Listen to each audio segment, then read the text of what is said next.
Stella Lansing records what appear to be images from another dimension. We've all had strange things show up on our pictures. Glitches, scratches, strange patterns of light and shadow. Weird images are bound to show up every once in a while. But researchers in the field of paranormal photography believe some of these photos are actually a window to the supernatural. For 30 years, Stella Lansing has captured bizarre anomalies on film and videotape. Nearly every single time she takes a picture or shoots home movies, strange images appear. Here, a severed arm mysteriously floating in front of this woman's head. Strange facial lesions mark her own self-portrait. A mysterious monk appeared while she was taping a television special about Queen Elizabeth. There's a series of unique clock-like images that defy cinema and time logic, and were unheard of in the field of paranormal photography, until now.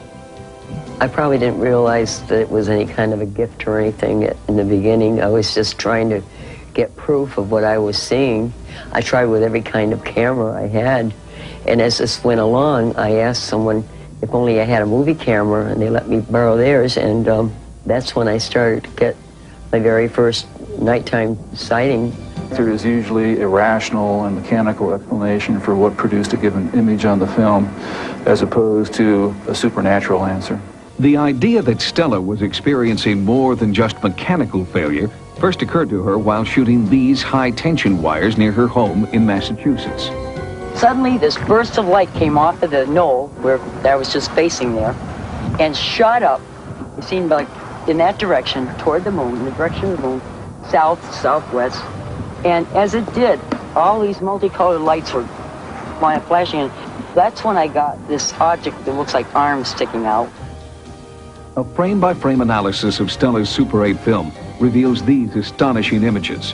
A group of 4 men, which photo experts have named the Occupants.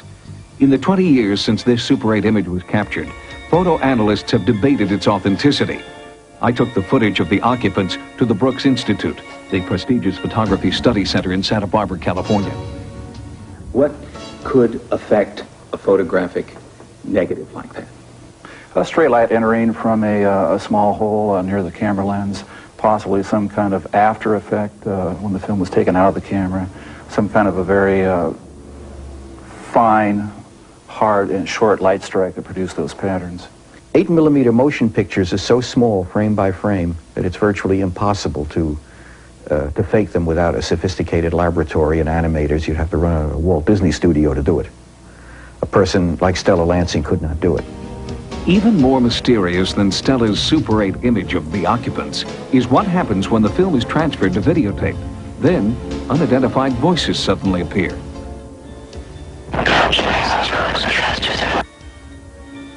Analysts could not explain how Stella's silent 8mm film with no soundtrack could suddenly produce sound, replayed here at a slower speed.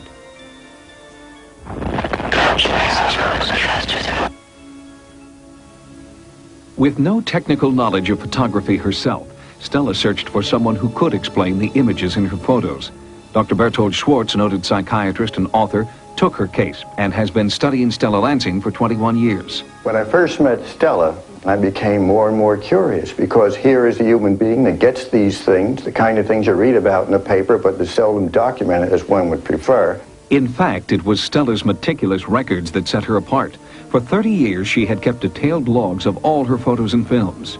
As one went over the notes that she had laboriously collected through the years, she'd write on the film boxes, she'd write on scraps of paper, she'd collect clippings, and you put it all together, the story seems to hang together.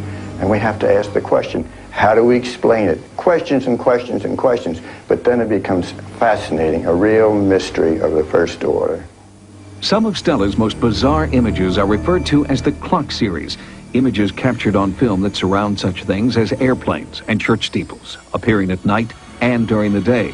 Strangely, when the single lights of the clock formations are enlarged, they reveal spacecraft-like images. And even more astonishing, these so-called spacecraft extend beyond the edge of the film frame.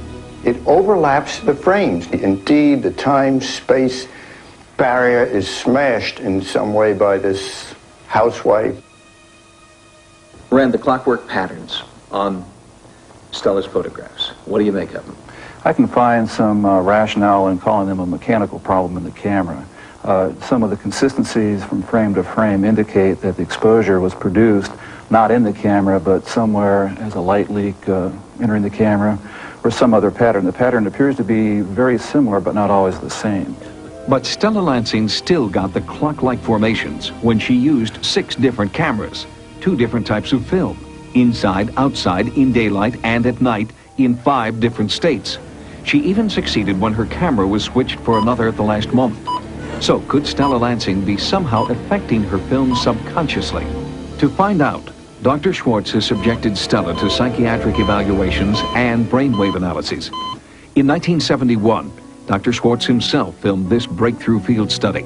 He and Stella journeyed from Springfield, Massachusetts to Munson Hill, to the power lines where Stella first photographed the occupants. Stella's saying, oh, they're going to come, they always do.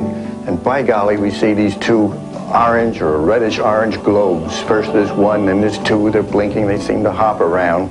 Aim my camera at it, I hope I'm capturing this, I don't know. What does this mean?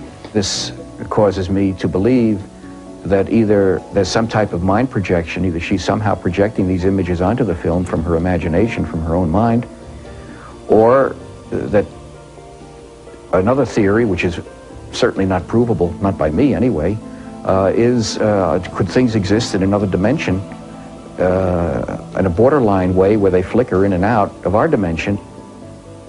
21 years later, we accompanied Stella to Munson Hill, the site of her original photo expedition.